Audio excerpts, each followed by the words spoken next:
Immortality has always been a fascinating subject. The chance to live forever?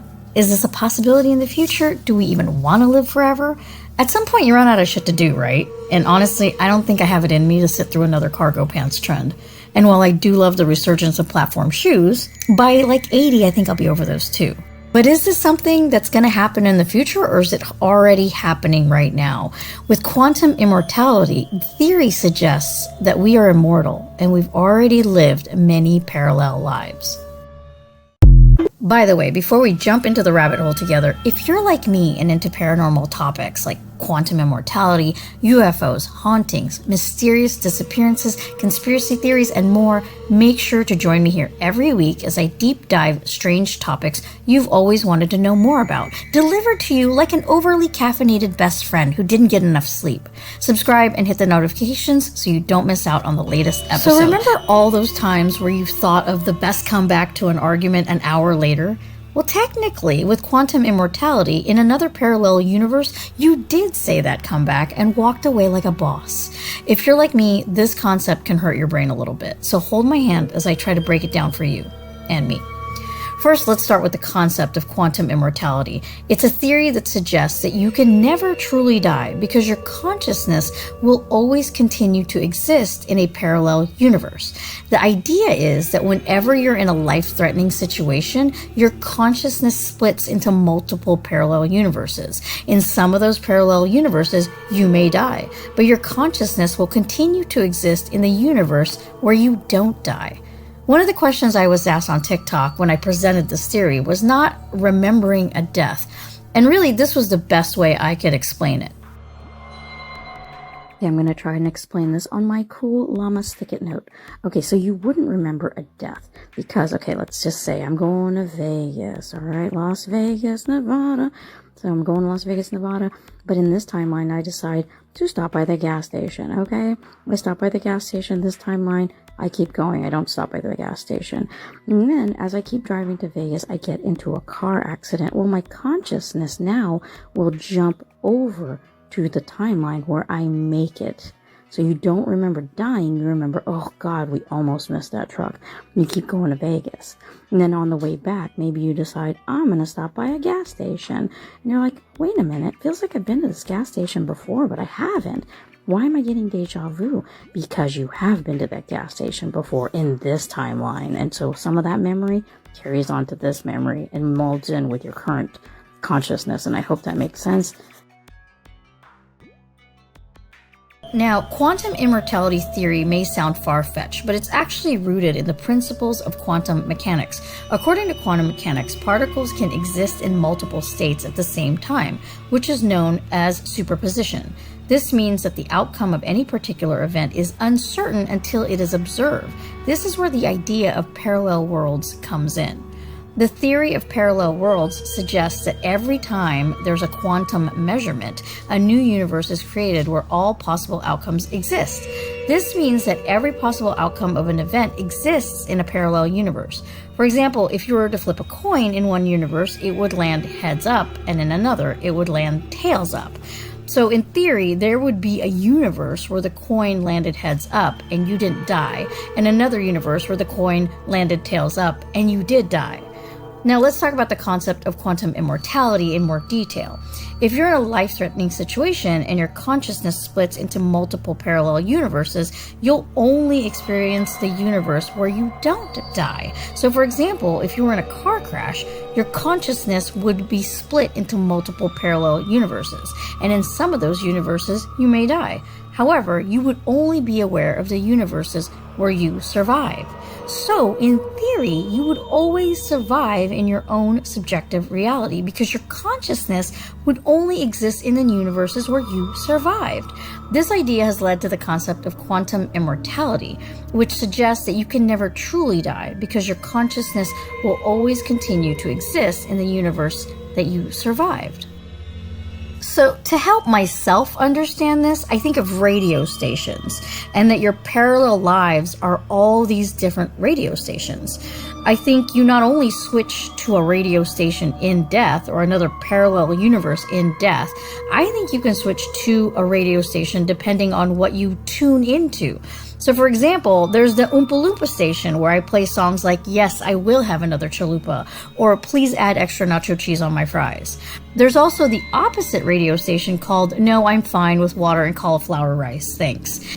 The radio station doesn't play unless you tune into it, but it's there. The frequency exists because you made the choice to get fit or to not get fit or to kind of stay in between. And at any time, you can switch to whatever radio station you want. So I could be, on the cauliflower radio station, but then get sick of it and then tune in to the station where I just have nacho cheese on everything. Or I could be on the radio station I am now where I do work out, but I will also definitely shove a maple bacon donut in my face if presented. So let's get back to quantum immortality and the close calls you've had in your life. Were they close calls, or did your consciousness actually jump to the timeline where you survived that close call and it became a close call? So for example, one time I fell asleep at the wheel and I suddenly woke up and I was still driving. Nothing happened. I was totally safe. But it kind of made me wonder, did I wake up suddenly because in another parallel universe I crashed? That's kind of scary to think about. I mean, I could have just lucked out, plain and simple, but it does make you wonder. And there are a lot of people who have these weird experiences. Here's a few stories from real people that will have you questioning if we really are immortal. This happened back in December, but I can't seem to shake it. I was driving to my office and was stopped in a left-hand turn lane. A car came up behind me, and I was suddenly overcome with this intense fear that they were going to hit me.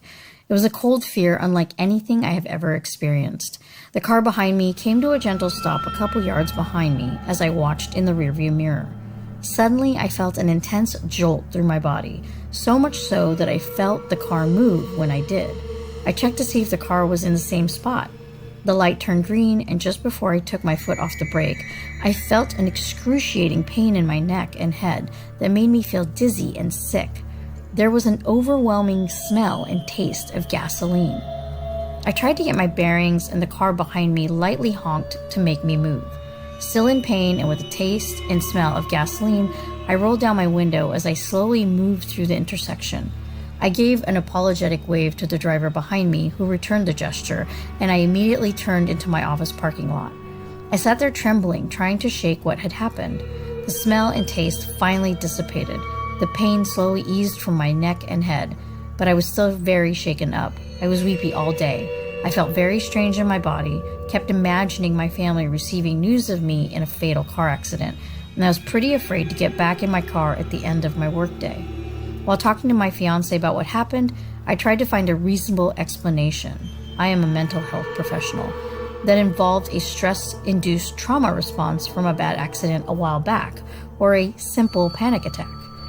He said, could be, or maybe you died in a car accident in an alternate parallel universe and you felt it. I laughed it off, but I have not forgotten the statement. I'm currently a senior in high school, and this happened last school year. I used to be a very reckless driver. I got pulled over going 20 over in a school zone, and that's where this story starts. Naturally, my parents took my license for 2 weeks. When I got my license back, it was conveniently the first day of spring break. My friend had gotten a new truck, and he wouldn't send any pictures of it.